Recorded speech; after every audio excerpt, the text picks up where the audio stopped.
Abigail Spanberger is giving up her congressional seat to run for Virginia governor next year. Republican candidate Derek Anderson and Eugene Vindman, the Democratic challenger, both want the job of representing the 7th congressional district. We have invited both candidates into our studio to discuss the issues. A few weeks ago, Mr. Anderson was here, and today we are joined by Eugene Vindman. He calls Dale City home now, but he was born in Soviet Ukraine and immigrated to the United States as a child. He served in the U.S. Army, and after retiring, he worked for the National Security Council as a legal advisor. I did want to just welcome you to the studio. And I did want to mention too, we did note that we offered both candidates 15 minutes, but your staff did let us know that you're under a time constraint here. So we have 7 minutes. Let's go ahead and dive right in. Let's go ahead and begin with, if you are elected, what is your first priority to tackle in Congress? Thank you, Simone, for having me. Look, I'm a local father, husband, raising my family in Dale City. I served 25 years in the military, and when I retired, I chose to make Dale City my home. I'm among my family and friends, and we have a number of local pressing issues, everything from improvements to infrastructure on I-95 to restoring Roe v. Wade. The Dobbs decision actually eliminated a constitutional right. So my daughter, 14-year-old, has fewer rights than her mother and women have for generations. And I will also fight against Project 2025, this manifesto for a second Trump administration that would politicize the civil servants, the hardworking civil servants that make up 15% of the district. The economy, inflation continues to pull as the #1 issue with voters. So if you're elected, what do you propose that you can actually do to give people some relief? Sure. As a local resident, as a husband and father, the house that I have now in Dale City, I'd frankly have a hard time affording with today's interest rates. Now, there's been progress made. Obviously, a 50 basis point cut in interest rates is a good start. But the cost of groceries is still too high, and gas prices are too high. So one of the things that we have to be acknowledge is the fact that corporations are making record profits. Corporations are making record profits at the same time that consumers are paying extremely high prices. So consumers and workers are suffering.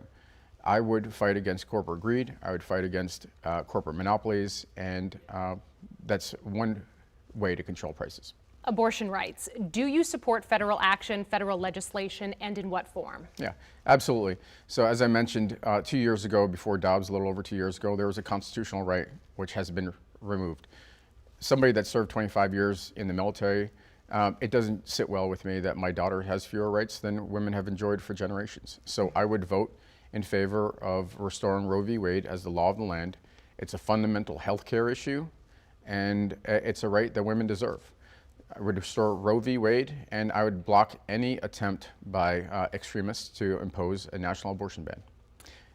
Go ahead. Yeah, just on this point, this is a fundamental question in this race. I get it all the time, and my opponent has refused to answer where he stands on restoring Roe v. Wade and restoring women's reproductive health care.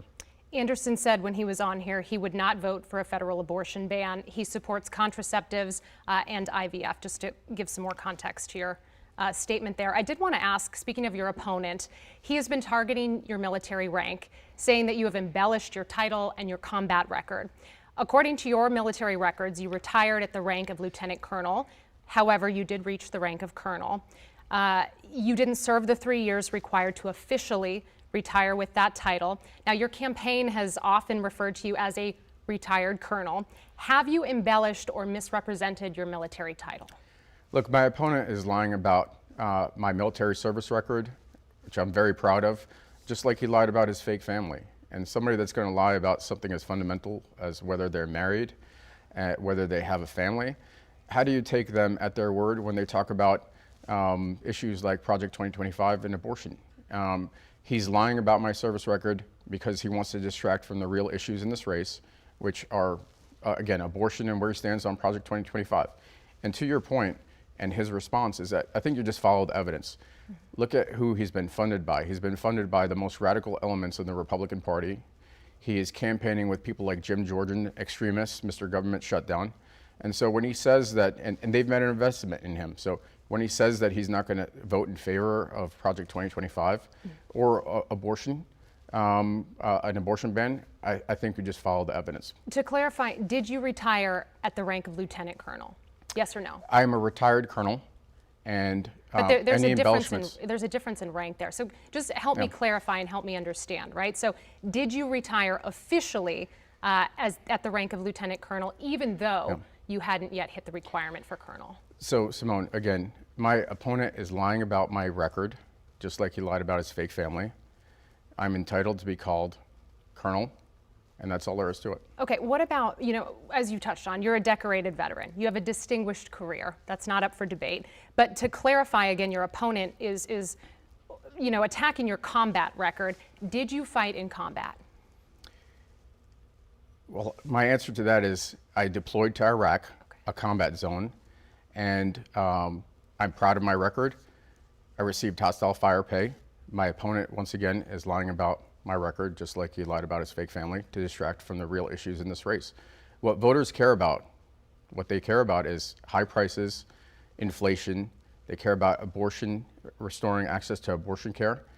And those are the important issues in this race. So when you posted on Twitter February 10th, quote, "I'm running for Congress because democracy is on the line. I fought for our nation in combat." Yes or no, you fought for the nation in combat? I stand by what I said, and I stand by my military service record. Okay, let's move along. In terms of gun violence, what would you like to see happen to decrease gun violence, especially among our young people and in schools? Sure. As a local dad raising 2 kids in Prince William in Dale City, my son actually had a school a shooting that occurred, a lockdown. So somebody brought a gun. It wasn't a school shooting as far as people getting shot at, but somebody brought a gun, it went off, and they had a lockdown. So your mind goes to where every parent's mind goes in situations like that. My daughter so far this year has had two lockdown drills. So she's learning how to survive instead of learning math, science, and reading.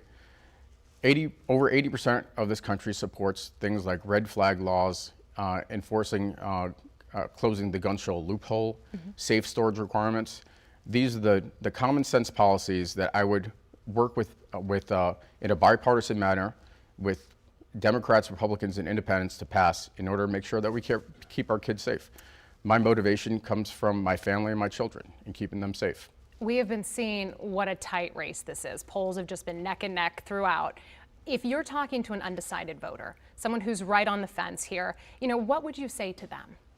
Yeah, look, I'm a local husband and father. As the Washington Post said when they endorsed me, I'm pro-business and pro-military. I'm a moderate. So when I served in the military, I served under Democratic and Republican presidents. When we jumped out of airplanes, when I was a paratrooper, it didn't matter whether you're a Democrat, Republican, black, white, whatever part of the country, you're focused on the mission. I'm mission focused, and I will get the job done for the voters in the 7th Congressional District. Quickly, our time constraints, but what can you say about the border and immigration? Well, I look at it as somebody that served in national security for 25 years, as somebody that was advisor at the White House. I'm in favor of a strong border. There was a proposal this spring to have a border bill, the strongest in recent memory, and extremists on the Republican side, including those that back my opponent and the former president, who recently just endorsed him, killed that bill for purely political purposes. I'm in favor of getting the job done, working for the voters of the 7th Congressional District, in favor of a strong border, while at the same time recognizing that we're a country of immigrants, and the immigrants are the strength of this country and not and the lifeblood of this country, not poison in the blood of this country. Yes or no? This is all I've got. Can you get something done in a bipartisan sense on the border if you're elected? Yes. Okay. Thank you again, Mr. Vindman, for your time. We appreciate it. Thank you for having me. As I mentioned earlier, Republican Derek Anderson spoke with us earlier this month. You can watch his interview on our streaming channel, WUSA 9+.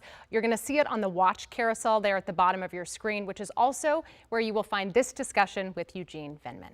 Our team has put together a voter guide for the upcoming election, and it has everything you need to know about those key races in D.C., Maryland, and Virginia. Text the word VOTE to the number on your screen, 202-895-5599. You will get a link back with all of that information. You can find it on our website and our free mobile news app.